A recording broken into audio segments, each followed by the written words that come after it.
Good afternoon, you beautiful people. As always, it's an absolutely wonderful day.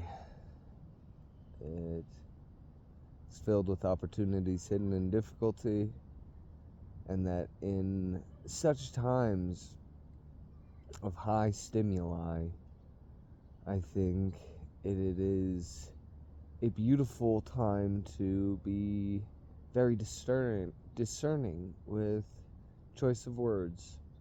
For knowing everything can be polarized and swayed and assumed and pushed in non-progressive directions. So I will say with this, if you are privy to triggers, I implore you to indulge your own curiosity and push past those triggers for your initial projection and preconceived notion of my political ideologies and affiliations, I promise you, are not true. For it's hard to put me in a box if I look at all the things outside of the box.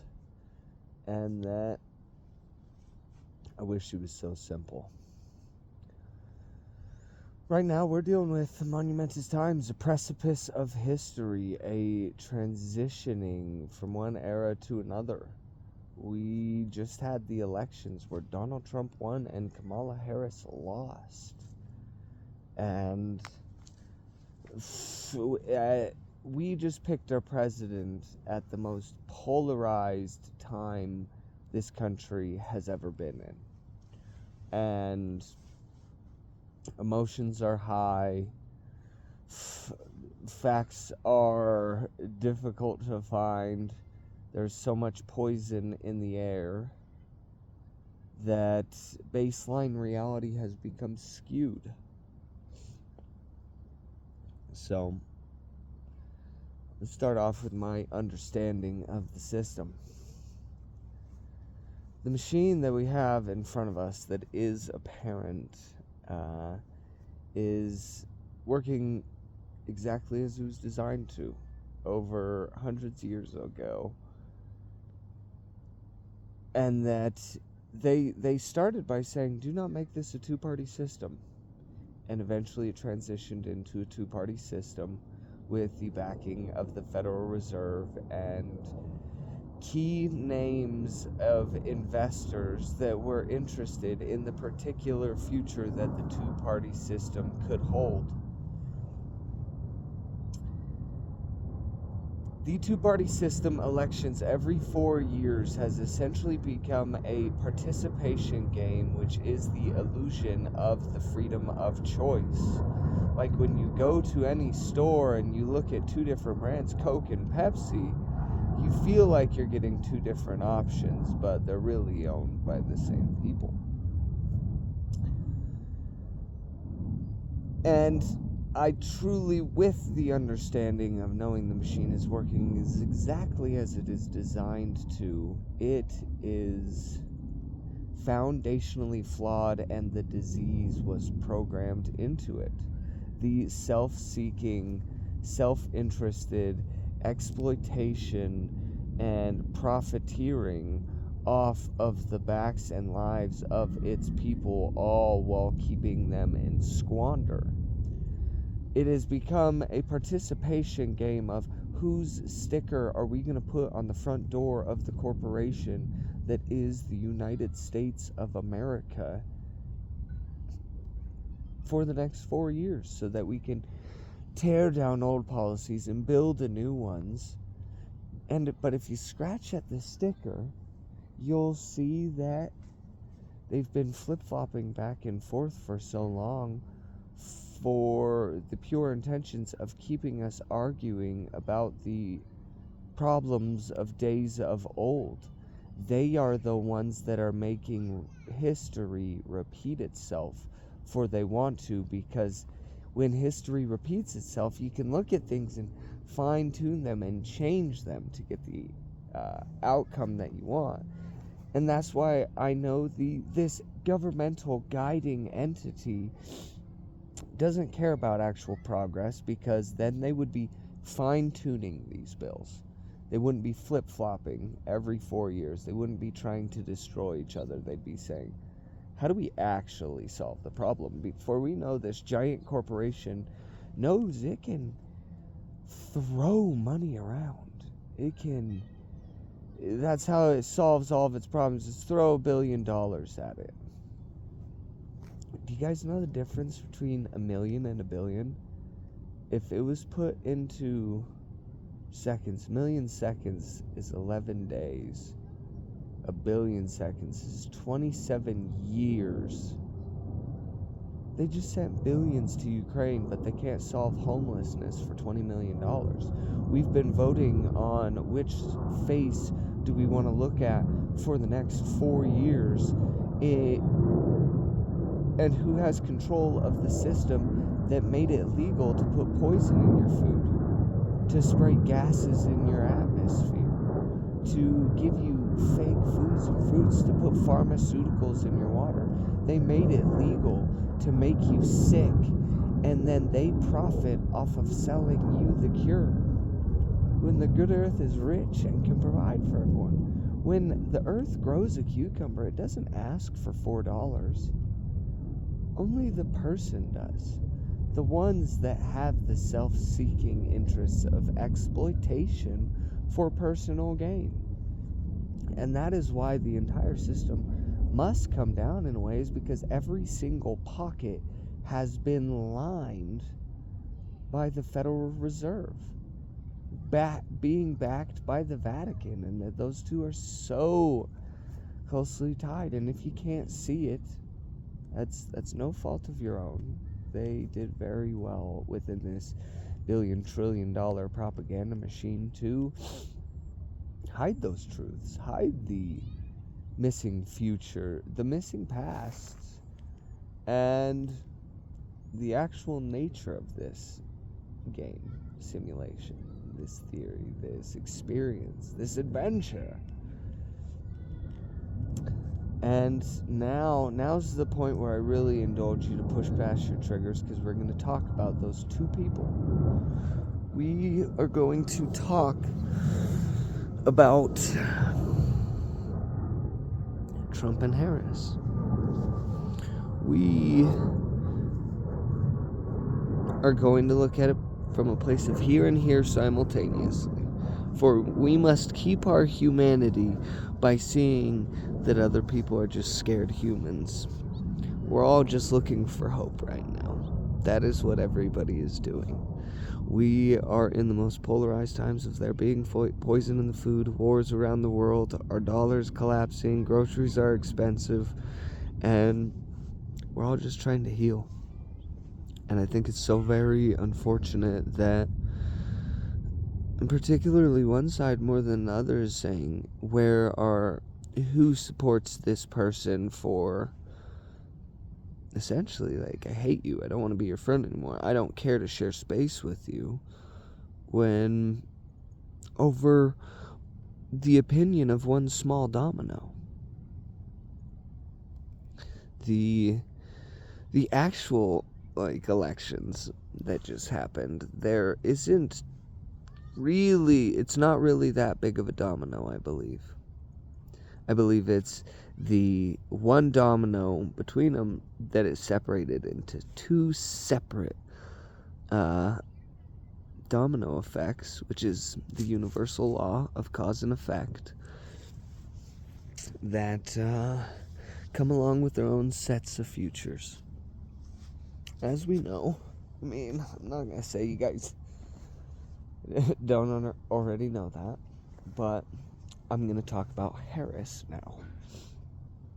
I'm mainly happy Trump won, because I'm very happy Kamala lost.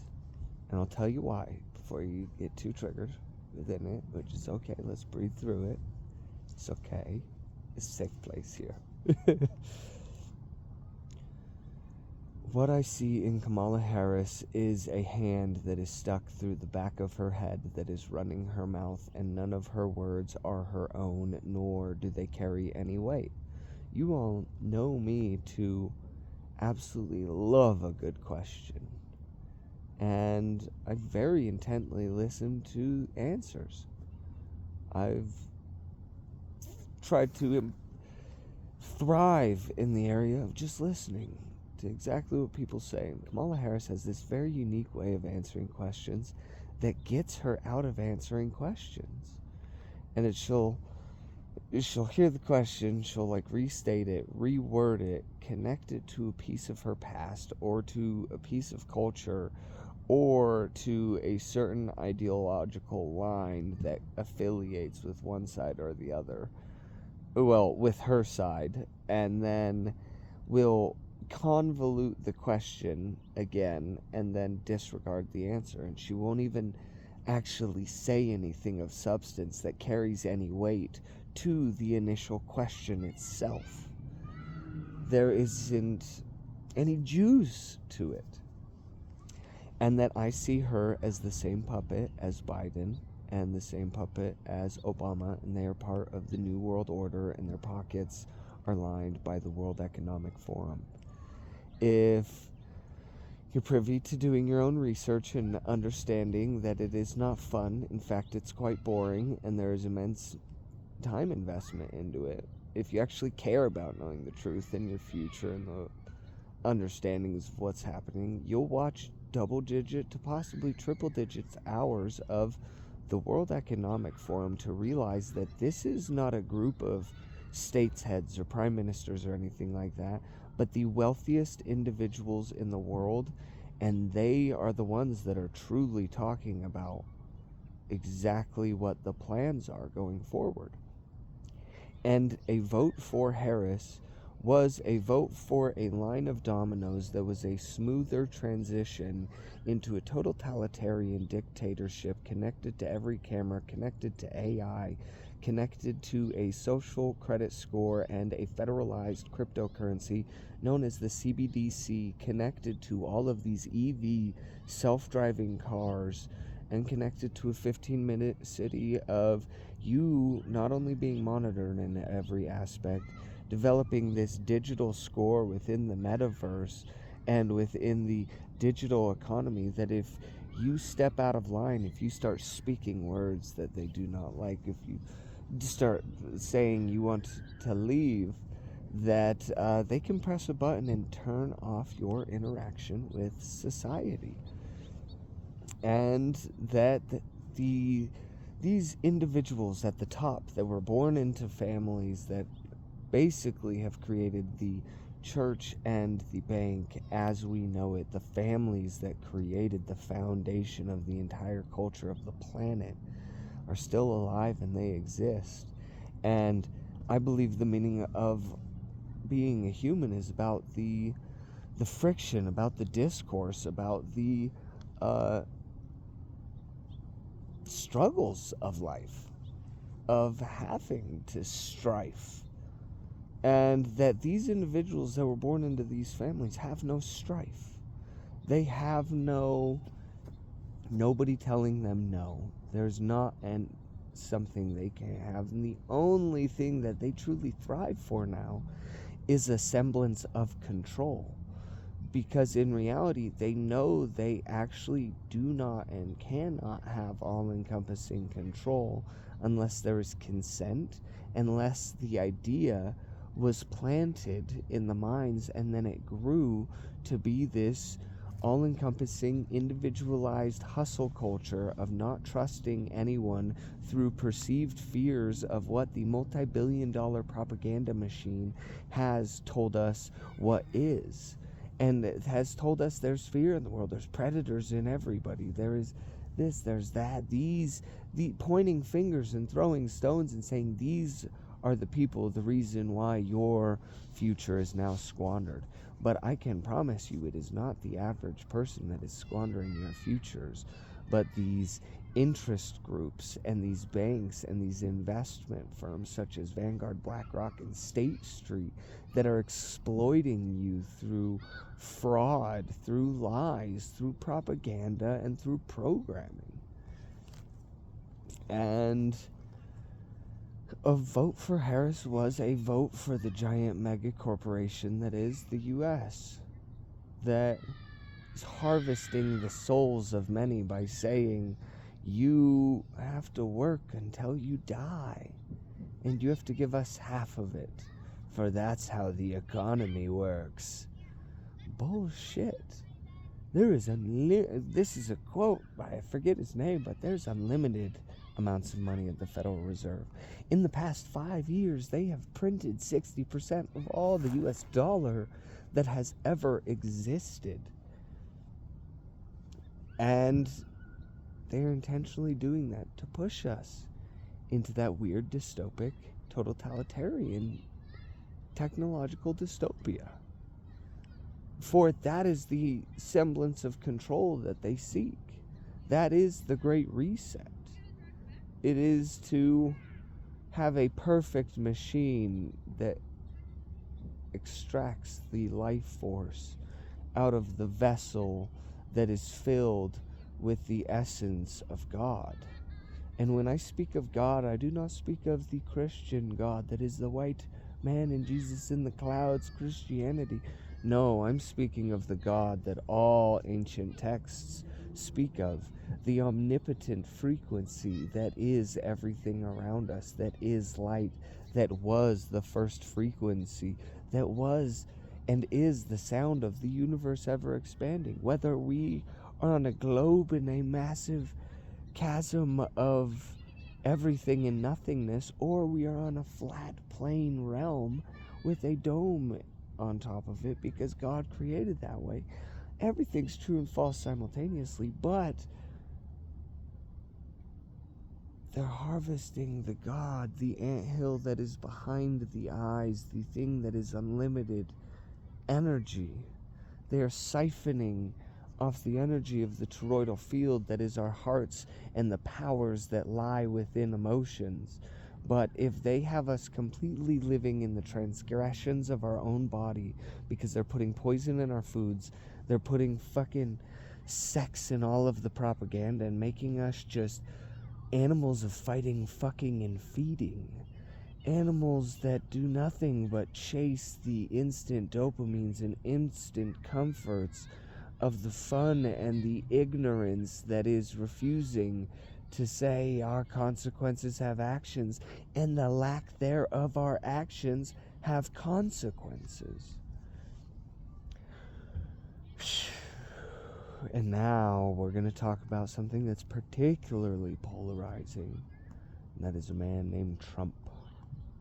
And I just felt all of the collective hearts listening to it that hate the man.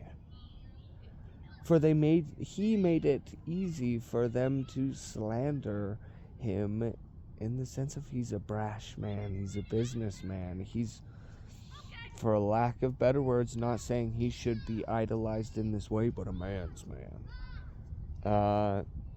And that he's essentially the physical manifestation and representation of the American dream.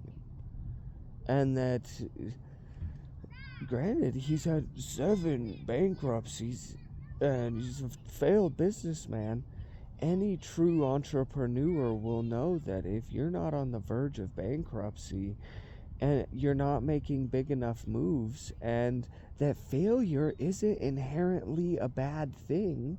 And how would he be a failure when he still has millions of dollars and refused his first presidential campaign's salary? And him not paying his taxes in the ways, this, that, everything, he is using the tools that the Federal Reserve put in place for their own club members.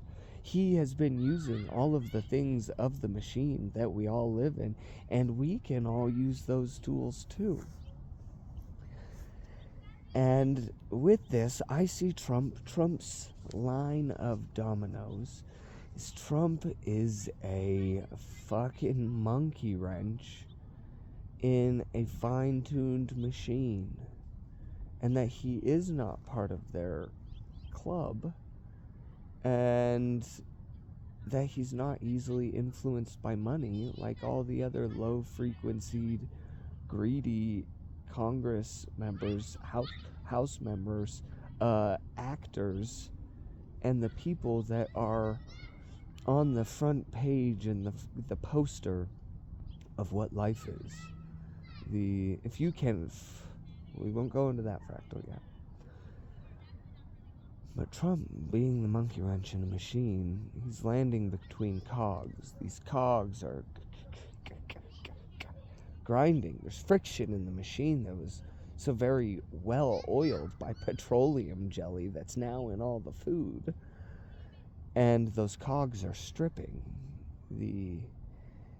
They're falling off their posts. Pulleys and levers inside the machine are breaking down. For he is speaking of the depravities and disease that is within it. And that ultimately a foreign contaminant in a fine-tuned machine will destroy it. And the unfortunates of knowing and understanding he will destroy it, it's not, I wish I could, there's no good nor bad nor perspective. I see his wrench in the machine as something that will crumble it to the foundations. It will fall apart. And that this is where I speak to my awakened, to my individuals that know of the oneness, of the Christ-like consciousness, of the cosmic battle that is of biblical proportions that is upon us. And that what I believe, the timeline we are on, we will experience the collective dark night of the soul. And I believe that will physically manifest within this 3D world as calamity in our streets. And if you are of the awakened and you just did not hijack our grammar, if you did not take the Great Awakening in as a fad and played with it for your self-seeking interests of exploitation, of selling services of the Great Awakening, opposed from just being of service, but exploitation of the Great Awakening, I'm speaking to those who understand it and are not letting the ego grab it and run with it for self-profiteering. I know when you have gone through your awakenings, the multiple levels of awakenings that we go through, the ones of the awakening to we ourselves are not what we thought we were, and that we have been wearing wounds that were given to us from days of old, from peers. Some people may call them parents. Kids that had kids gave us unskillful and unwise gifts such as shame, as doubt, as fear, as self-loathing, as not being good enough, as cut off your edges so that you fit in. Do not step your head out, for we don't want to ruin the beautiful picture. Don't step out, because that you stepping out means our picture isn't perfect, when the only perfection lies within the true imperfections of the strife of being on this adventure. The things, we are the light and the shadow. We are the best and worst parts about ourselves. So let me get back on point. Let me rein it in. Is that when we have gone awakenings to ourselves of realizing we are not who we thought we were, and then the next level of realizing the world that is around us is not what we thought it was, and then another layer of realizing how the world around us sees us is not what we thought it was. And every time we had those awakenings, at the beginning, it all starts from a singularity that is a catalyst that is called the dark night of the soul, that is that question to self, which is God asking itself, who am I? Who am I behind closed doors? The uncomfortability of the unknown, of realizing you just stripped away your foundational morals, core values, and everything because you have seen the fallacies within man. And the pure uncomfortability of then being thrown into the space of the unknowing, of the darkness, of the shadow that feels like abyss, and that abyss consumes so many of us and they never make it out.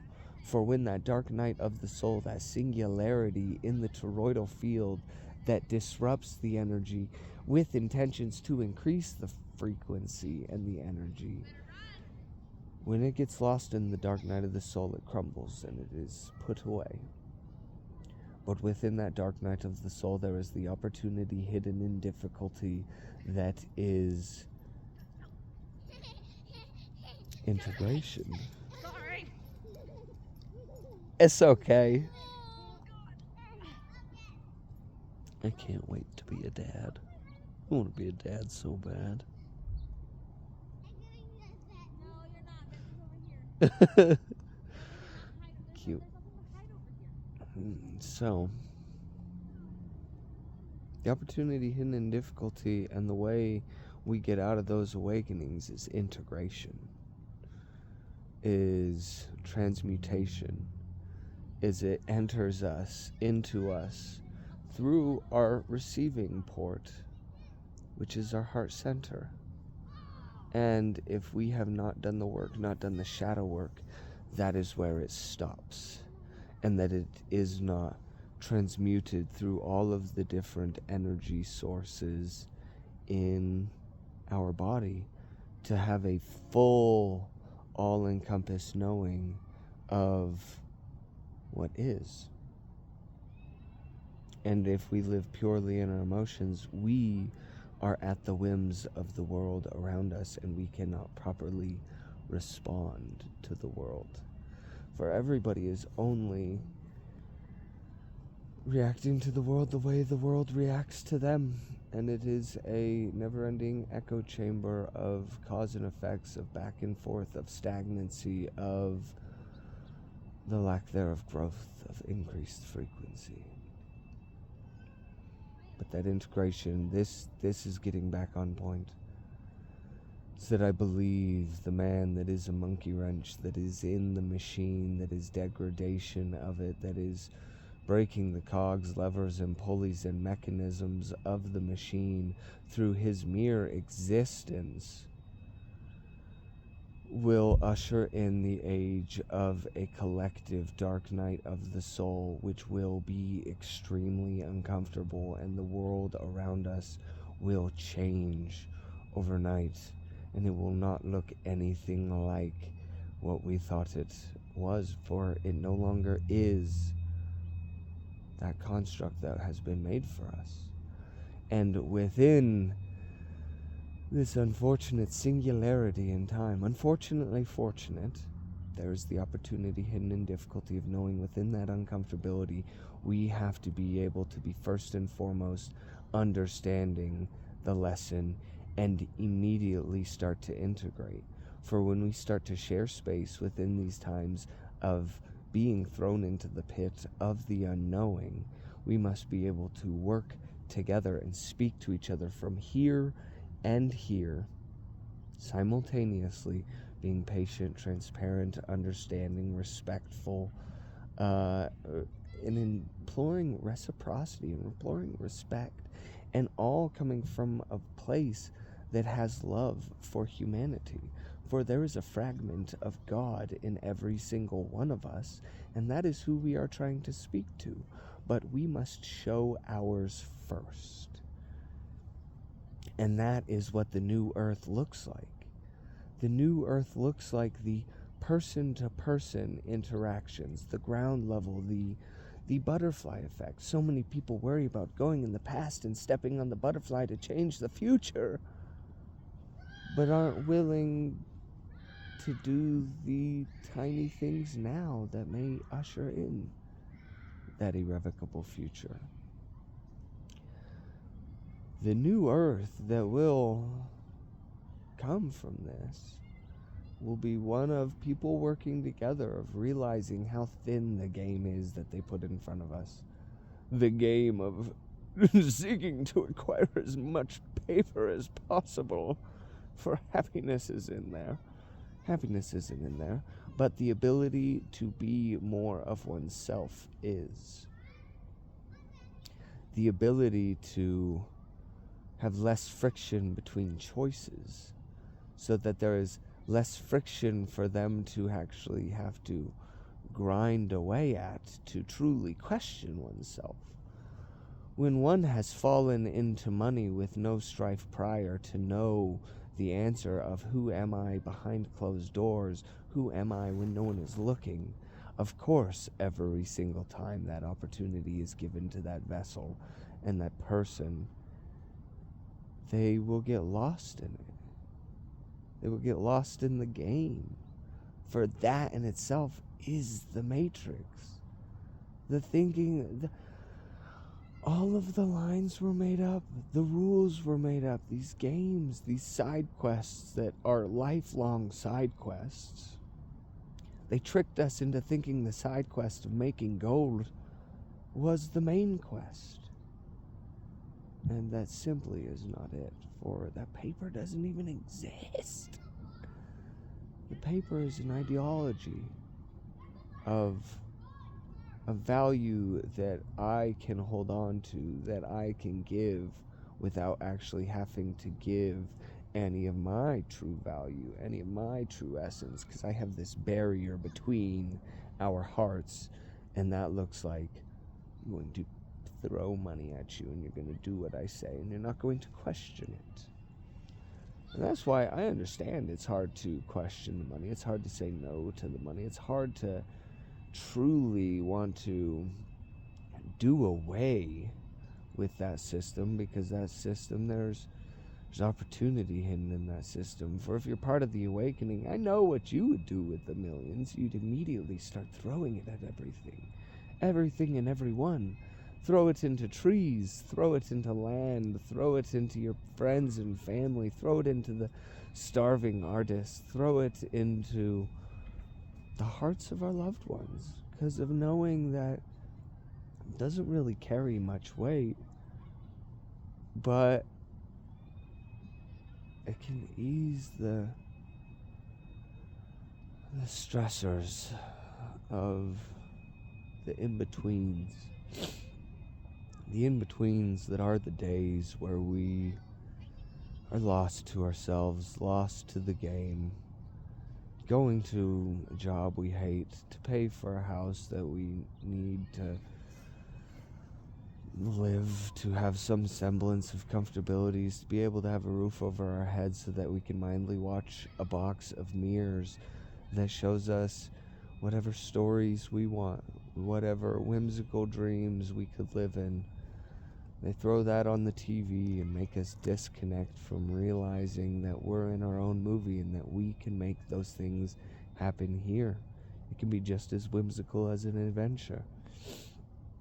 And that we right now are living in the present moment that is the future that we were shown in all of the movies growing up.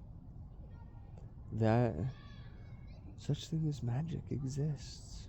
Dragons existed, giants. That we're fucking wizards and witches, alchemists.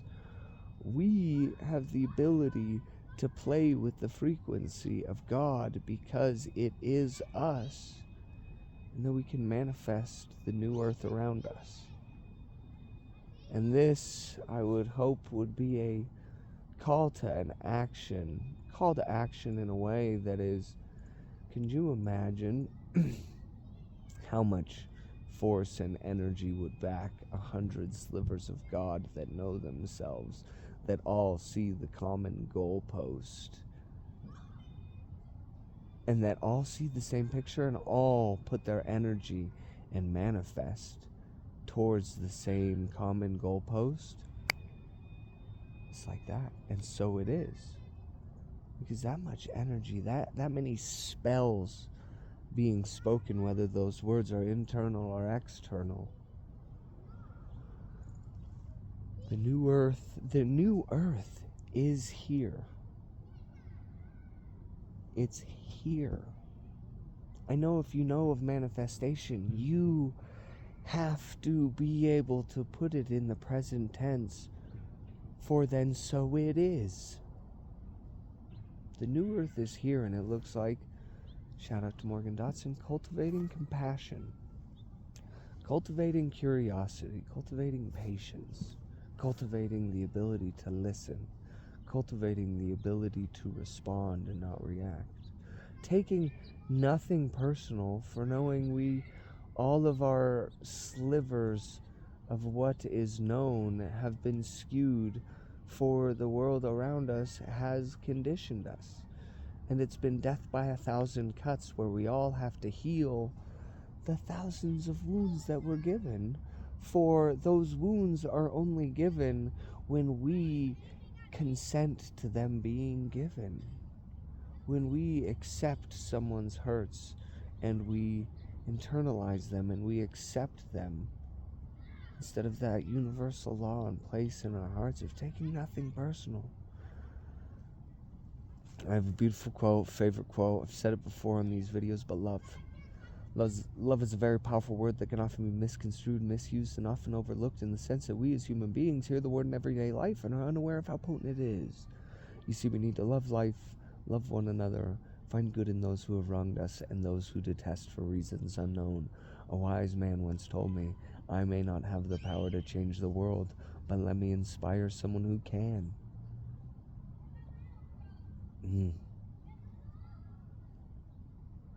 We have so many people out here throwing stones, but the stones that they are throwing, they're only in their inventory because they were thrown at them.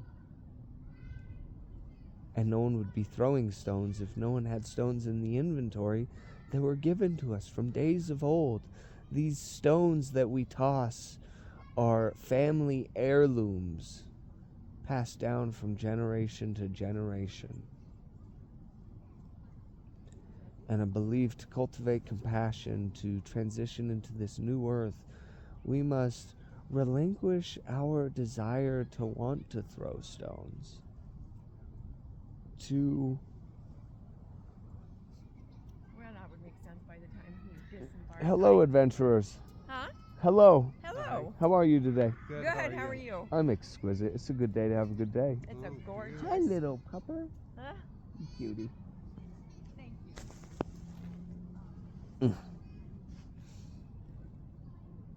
Yeah, it's a cute dog. I wanted to say hi, but we're busy.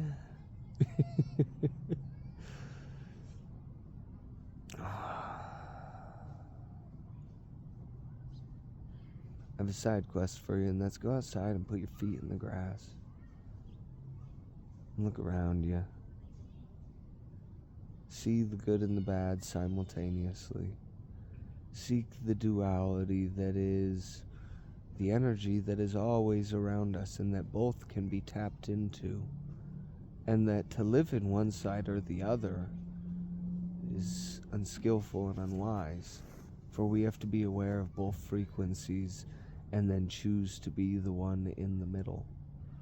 Choose the affirmation and the negation of everything, of knowing it exists.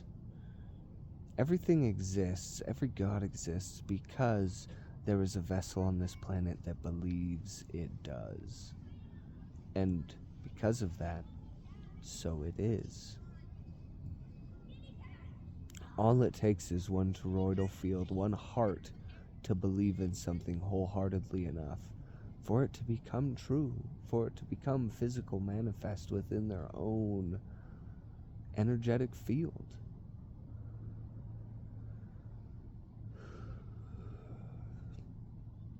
I think this video has gone so far off point, but so on point. And this makes me want to drop into another fractal. That is the man and the woman, the masculine and the feminine, this holy matrimony that all of these ancient texts and Bibles and the American dream, the atomic family that we were told about, and why it's been under attack. And all of these are just what resonate with me and what I believe. And you may disagree, but you can't take them away from me, and nor could you if you tried. But they're all from a place of love, and that is knowing we're all a toroidal field. And I like to visualize it as one of those shimmery balls that people put like the soap and the glitter and stuff in, and it looks like a potion. That's what our toroidal fields look like. And the more we do our shadow work, the more we connect all of our chakras, the more all-encompassing that. How long am I? 41 minutes, nice. That all-encompassing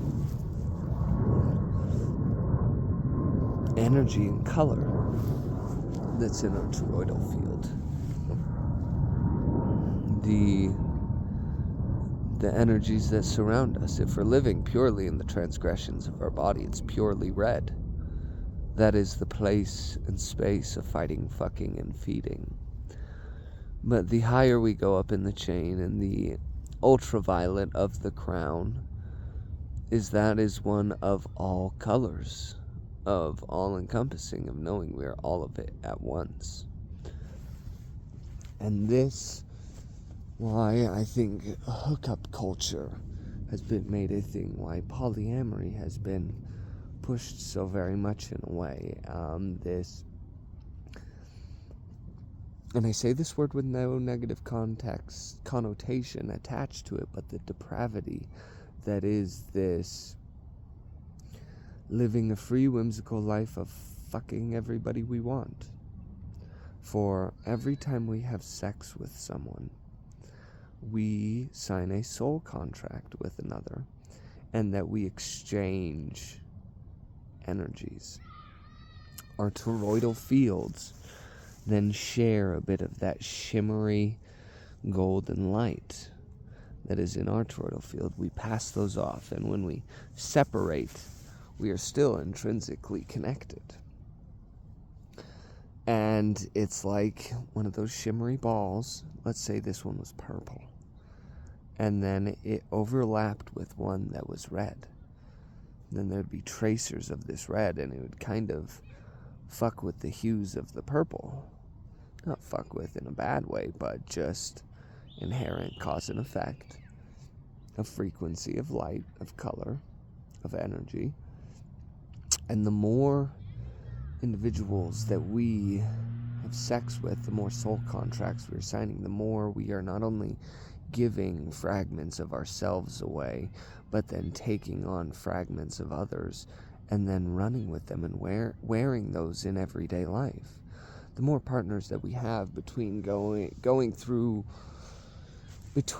clearing ourselves is, let's say you have sex with one person, make an exchange, then you have sex with another person and make another exchange.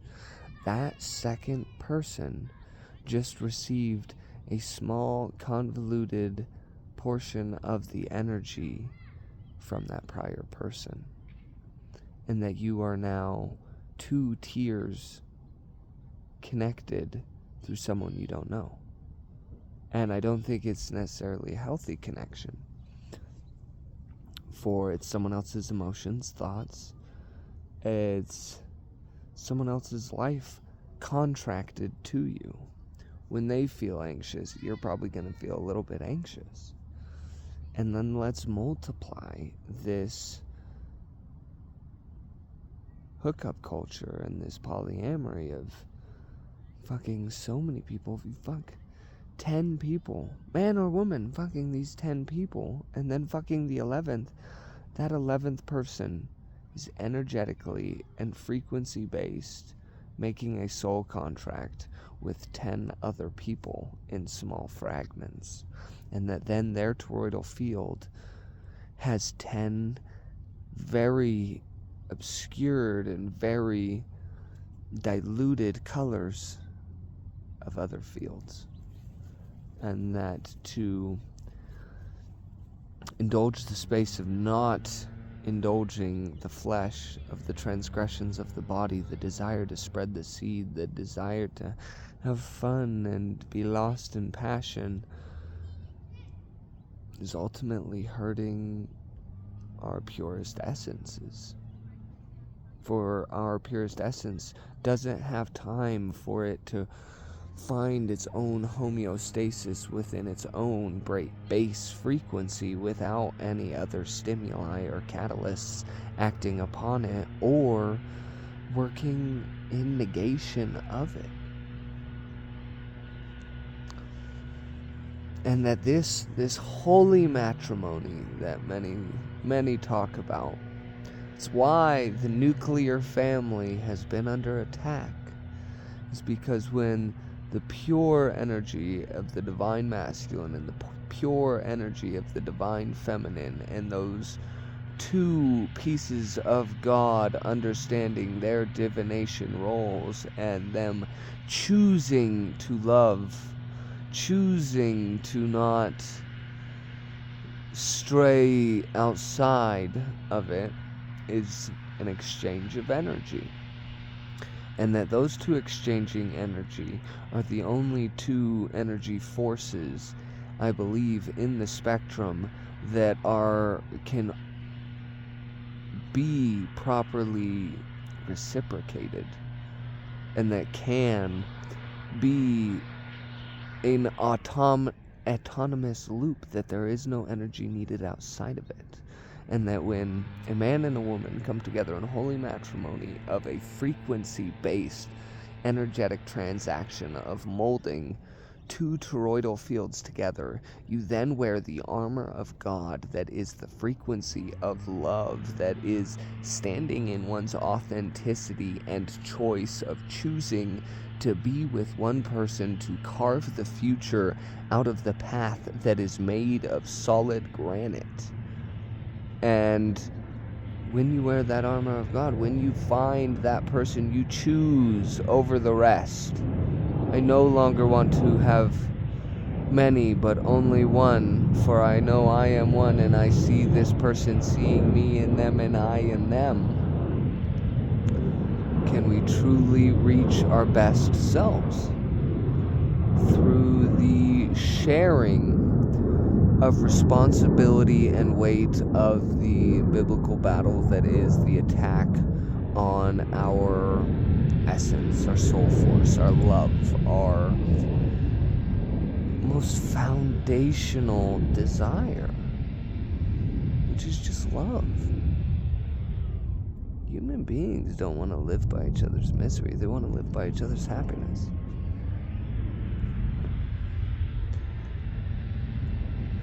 And I think it's an unfortunate thing to see, because there is the disease that's on our society that is part of this hustle culture, not hustle culture, but hookup culture. And this is for the feminine. I implore you to play with it. And if you don't believe it, some might do, might get me into hot water. But there's scientific basis behind it as well. That the more partners you have, you lose the ability to pair bond, to truly energetically connect with a partner. And once it's gone, it's gone. And that energetic tie, that energetic spark cannot be made without the pair bonding. And that hurts my heart to look at, to think, to know. Because I think we all deserve a fairy tale in this bitch. But I think too many of us have built our own walls that have led us down paths of not wanting to be hurt, so choosing all of the options instead of finding one that we can actually believe in, one that we can put hope in, one that we could put our whole selves into and know that our whole selves will be held.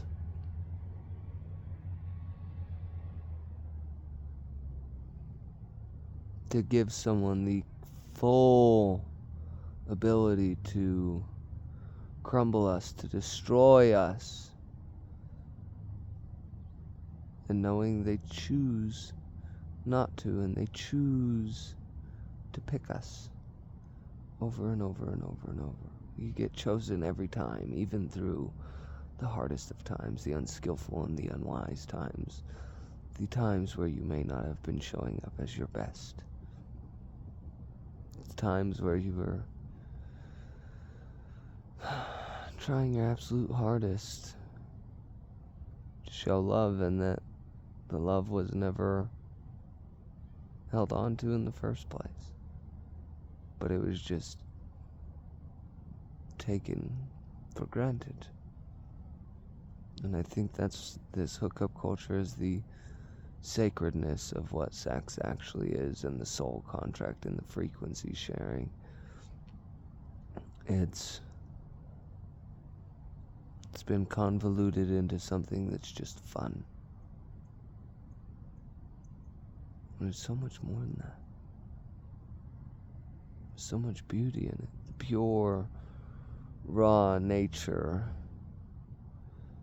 of indulging the flesh with a fragment of God that knows itself and that sees itself and that reflects itself to you, in you, with you, for you, because both of you are one.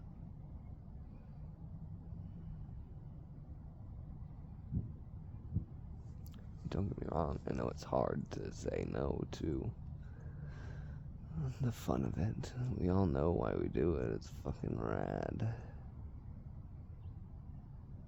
But people have lost the respect for what it is. What it is to connect to someone, what it is to be inside someone like that in such an intimate way. It's been taken for granted.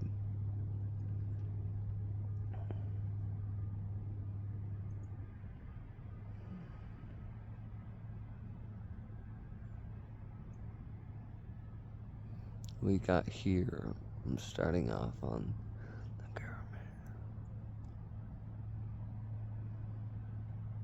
For those of you that are with me, that are still here at 52 minutes,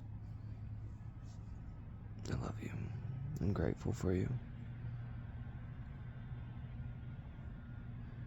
This video was a winking of the universe, and you chose to sit with it.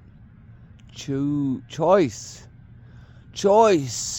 intentions. Why do we choose what we choose? What do we choose when no one else is around? That's the purest of essence. Don't look at anything else exterior-wise. Why do you make the choices, and what do you choose? If you keep choosing the things that hurt you, it's because you're still just not instinctually, but you're choosing the hurts that validates the hurts that you were already feeling, because those hurts are known. It can't be scary. We can't be in the unknown when we know this one wound can be poked at, but we are already aware of it. We're only scared of the initial cuts, not the old ones. Because the old ones have been festering so long, we know those pains by name.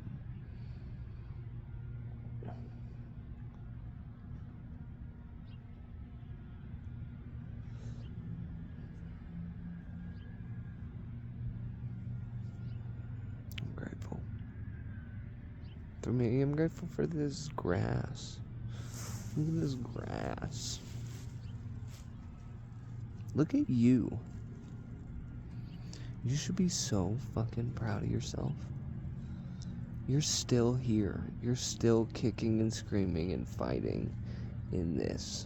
That's how we came out, and that's how we're going out. None of us know what we're doing. We're all a little bit scared. We're all a little bit uncomfortable. We're all a little bit depressed. We're all a little bit broken. None of us know what we're doing. I got a pretty good idea of what I'm doing, but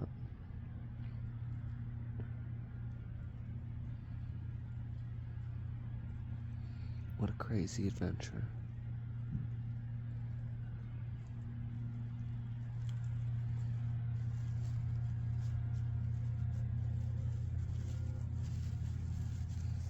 I love you guys.